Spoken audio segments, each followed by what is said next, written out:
Well, that didn't go well. That in a nutshell pretty much spells out the beginning of the last few Far Cry games I've played, at least as it relates to the experiences of the game's protagonist. Then again, Far Cry has always been a pick yourself up by the bootstraps kind of series.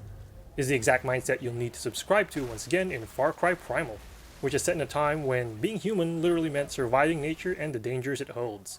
This time you assume the role of prehistoric Wenja tribesman Takar, a veritable stud with physique chiseled from marble and looks that will put even the most rugged lumberjack to shame. Takar also apparently means MacGyver in the ancient Wenja dialect. That's because Primal's protagonist is quite adept at taking materials from his immediate environment and fashioning them into tools like a crafting king of the Stone Age. Bows, arrows, spears, clubs. You'll need to nurture Takar's handyman smarts too, as improving your crafting skills is part and parcel of the game's progress. In previous Far Cry games, jury-rigging items is something you have to resort to because you're stranded somewhere with nary a Cabela's in sight.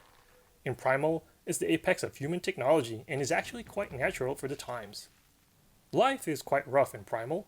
In past Far Cry games, the tough conditions your character has to go through is obviously not normal for the times. For Takar, it was Tuesday.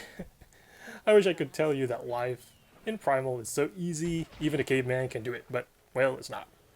So many threats abound that you'll want to wear a tinfoil hat, which sadly hasn't been invented yet during this period. Normally, I also have a marshmallow soft spot for animals, but they seriously stressed me out in this game. I still remember how horrified I felt after letting loose an arrow toward a deer, or whatever it was, for the first time, and the phrase headshot popped up. That jerk I hated in Bambi? Well, that was me now. In fact, I think I was muttering, "I'm so sorry," every time I aimed my bow at some poor herbivore over the first few times. Ted Nugent would not be pleased. Then you've got your predatory animals like wolves, tigers, and bears. Those stress me out too. I still remember the first time I heard this jaguar roar, causing me to turn around. From a distance, I spied this swift-spotted hellcat terrorizing a herd before switching its attention to me, turning on a dime and drifting across a watery glade like a Toyota Trueno from Initial D. Seriously, that thing would suddenly pop up from bushes right next to me several times while I was minding my own business and gathering herbs. Or is it herbs? Let's just say I got quite proficient early in the game at clubbing, and I ain't talking about the kind of clubbing that 50 Cent likes to rap about. Oh yeah, make sure you always carry a torch at night, and lots of fat. Predators apparently love moonlight strolls and tender Wenja flesh. It even goes the extra mile by using this prehistoric sounding dialect, making your experience feel more authentic. If you're the type who likes to turn off subtitles, by the way, well, I hope you're fluent in Wenja or whatever dialect these characters are using. In addition to the Wenja, you also have to deal with the Udam and the Zilla, who apparently love to make the lives of Wenja just miserable. Oh yeah, did I mention one of those likes eating people? It almost makes you want to stick a Toyota Trueno, a Jaguar at them.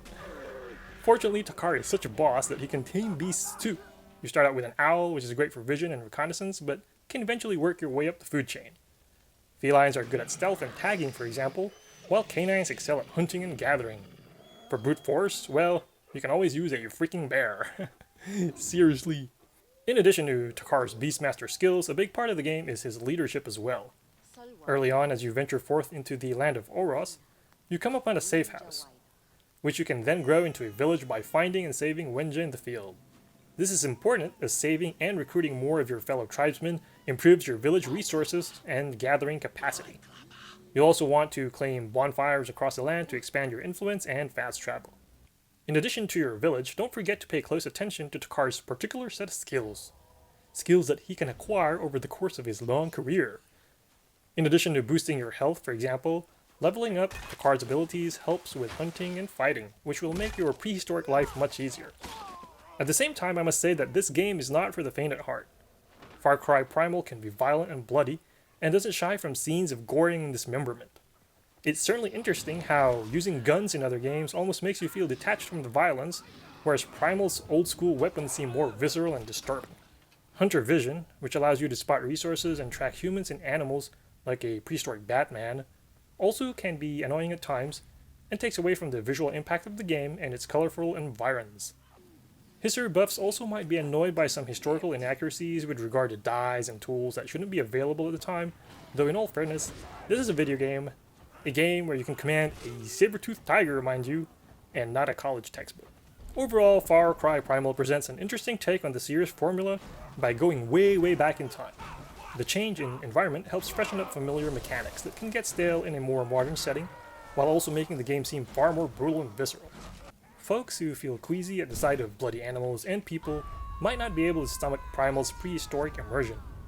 Gamers looking for a different open world experience, however, will likely appreciate the change in setting.